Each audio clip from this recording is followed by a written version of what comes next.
Time now to take a look at what's been happening in the world of sports. Joining me in the studio is our sports editor, Paul Need. Good evening, Paul. Evening.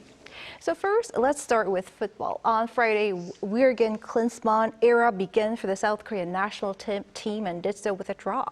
Yes, that's right. The same way that the Paulo Bento era began in September 2018, a 2-2 draw with a team from the Americas.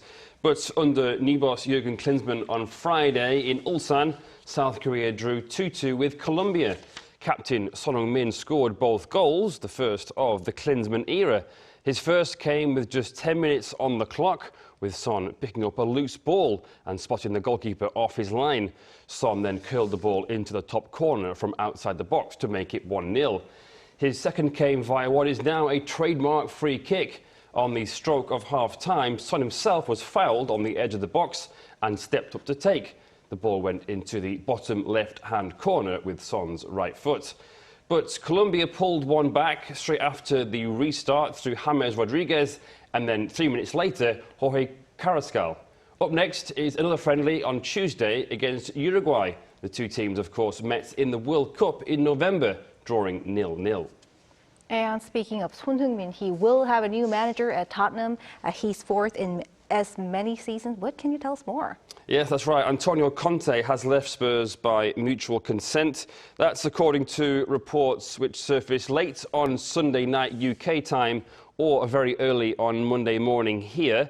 Conte laid into his players in the wake of a 3-3 draw against Southampton last weekend, where he called them selfish and had a go at the culture of the club. This made his position untenable. He'd been frustrated with Spurs on and off the field. Well, Conte, whose contract was due to expire in the summer, was in charge for 16 months and guided the team to Champions League qualification last year. His assistant, Christian Stellini, has been placed in caretaker charge for the last 10 games of the season, where the aim is, once again, to qualify for the Champions League. Spurs are now on the look for their fourth full-time boss in as many years since Mauricio Pochettino was sacked in 2019. All right, and moving on to figure skating, a historic silver medal for a South Korean at the World Championships? Yes, that's right indeed. Yes, Jun-hwan won the silver medal in the men's singles. That makes him the first South Korean man to win a medal at the World Championships.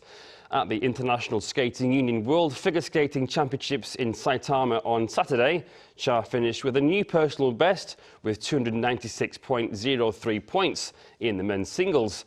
196.39 points came in the free skate and 99.64 came in the short program. The 21-year-old's previous best was 10th in 2021. Shomo Uno of Japan won what is his second straight world title with 301.14 points. And Hae-in, she's only 17. She also won silver. Yes, that's right. Yeah, this is historic as well, as she is actually became the first South Korean to win a medal in this competition since Kim Yeon-ah 10 years ago. She finished in second with 220.94 points, just behind Kaori Sakamoto of Japan. The silver medal and points total are both personal bests for Hae-in. Her previous best was 213.52 points at the Four Continents last year. Meanwhile, Kim Chae-on finished sixth with 203.51 points, and Kim Ye-rim finished 18th on 174.30 points. All right, thanks for that. See you next week. Thank you. See ya.